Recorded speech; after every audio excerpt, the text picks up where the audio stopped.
Good day, my superfluous seeds of sunshine. Welcome back to the channel. We're going to talk today about something that is literally turning the car and automotive SUV pickup truck marketplace on its head, and it will never be the same. As a matter of fact, the market currently at its current trajectory is destined for failure and destruction. Everybody is investing all their technology, all their money and efforts and resources into transitioning to electric vehicles, battery-powered vehicles, electric motors. Everybody's talking about the likes of Tesla and Rivian, and now even with conventional brands like Mercedes and BMW and Audi all throwing in their efforts to develop and enhance electric vehicles for the replacement of what we know today as internal combustion engines. Up until 2035, the expectation by regulators and government is to have the whole thing switched over. I'm not seeing that. Regulators are now backing off, and even industry leaders are telling us that there's no way in heck it's going to happen. And I know, speaking of regulators, people in the industry have not approved any large-scale projects to further enhance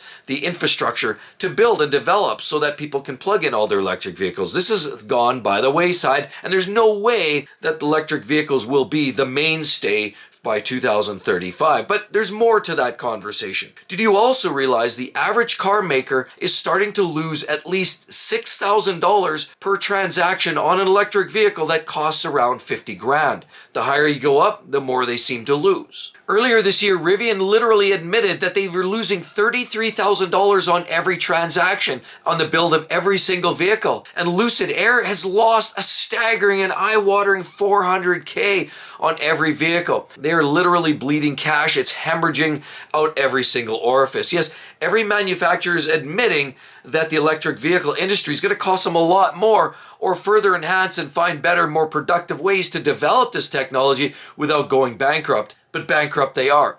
Even Ford has recently admitted that they can't put all their eggs in that basket. They quickly got onto the bandwagon, developed the Mustang Mach-E as well as the Ford Lightning, and now they've actually had to up and down the yo-yo try to find that sweet spot where customers are going to buy and where they're going to lose money. They've literally had to scale back. They've scaled back 50% production of the Ford Lightning, and the Mustang Mach-E, they've had to slam all sorts of incentives to the customer to actually bring them into door to even buy these vehicles. Rather, Ford's admitted that we're going to put that battery manufacturing facility on hold, and we're going to sell a product that seems to be more palatable to the consumer: hybrids. So the Maverick, the Ford Maverick, for example, as a hybrid that's relatively affordable, seems to be a lot more easy pill to swallow for the large, vast majority of the consumers. And as a result, they've been hard to come by.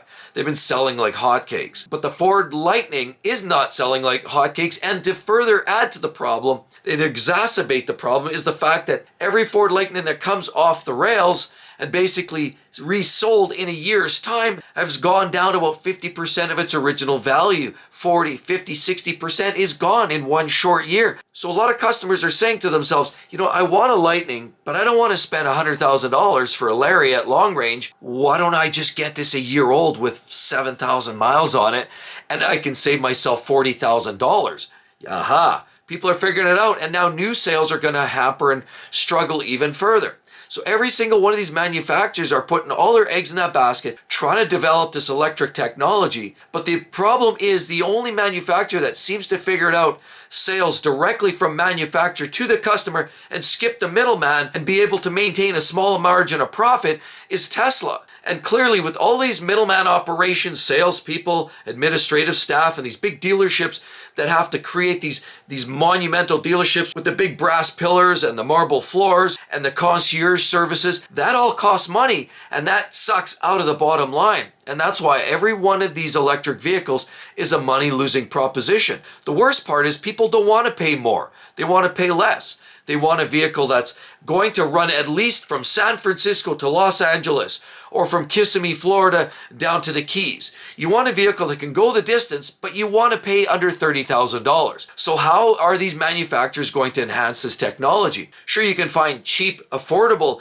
EVs, like you get the Bolt EUV, but then they don't have the range, or the Mazda MX-30, they don't have the range. Or you can get the vehicle that has a range, like a Tesla Model S, long range, and you can get a 500-mile range or a 400-mile range, but then it costs you an arm and 3 legs, and people just don't have that. People look and they want both of these ends of the spectrum. They want affordable and they want the range and the practical side of EVs. And to develop that technology so it's affordable for the customers, these manufacturers are further and further digging themselves a deep hole to the point where it's clear. Look at modern day Mercedes-Benz these days. The internal combustion vehicles, the standard, they're moving into a place where they're taking the twin turbo V8s and now they're creating these turbocharged 4-cylinders with a little bit of hybrid of boost just to make it perform like the outgoing vehicle. But people don't want that. They're also creating vehicles that are snapped together. They're definitely a little bit more of a superficial skin of what they used to be. And now Mercedes internal combustion vehicles, look at a modern day C-Class, E-Class. They're not built half as sturdy as they were 10 years ago. And why is that? Because they're now funneling that money over to the development of the electrical vehicle side of their business. And now that is what all of these vendors and manufacturers are starting to come up with, is they're having to find creative ways to keep it affordable for the customer and make the manufacturing process affordable for them to stay in business. And to make all the matters worse, we talked about the Chinese market, how they're starting to slowly try to pierce the armor of the American marketplace. And once they start cracking in here, they're likely going to try to sell cars and undercut everybody and everything that we've all been doing thus far, making it even more difficult for a lot of these big OEMs to survive in this current climate. Technology is literally destroying each one of these brick by brick. And the worst part is, who loses in this game? Well, as the big three, for example, are further developing their products, they're going to have to find more creative ways for manufacturing. That usually means some sort of job loss. We also see Rivian can't stop the bleeding and they're actually continuing more of their layoffs because they can't afford to pay their workers. Ford's also transitioning more to EVs and selling more of these little substandard baby pickup trucks like the Maverick, which aren't necessarily satisfying the true want and the need of the marketplace. And then on the other hand, customers like you and I lose as well because we're probably getting a lower grade product, lower quality standards, and definitely we're probably going to pay more somewhere along the way. And then the manufacturers are losing. Not that everybody's shedding a tear, but that's literally going to drive them either one way or the other. Either they're going to thrive or they're just going to go under, and we're going to see this whole concept of sink or swim. This is real in this new emerging electric vehicle marketplace. And of course, you want to learn a little bit more about what's going on the Ford front? Check that out. Ford can't sell these trucks. They're literally doomed. Hope to see each and every one of you on the next one. We'll see you real soon. Bye-bye.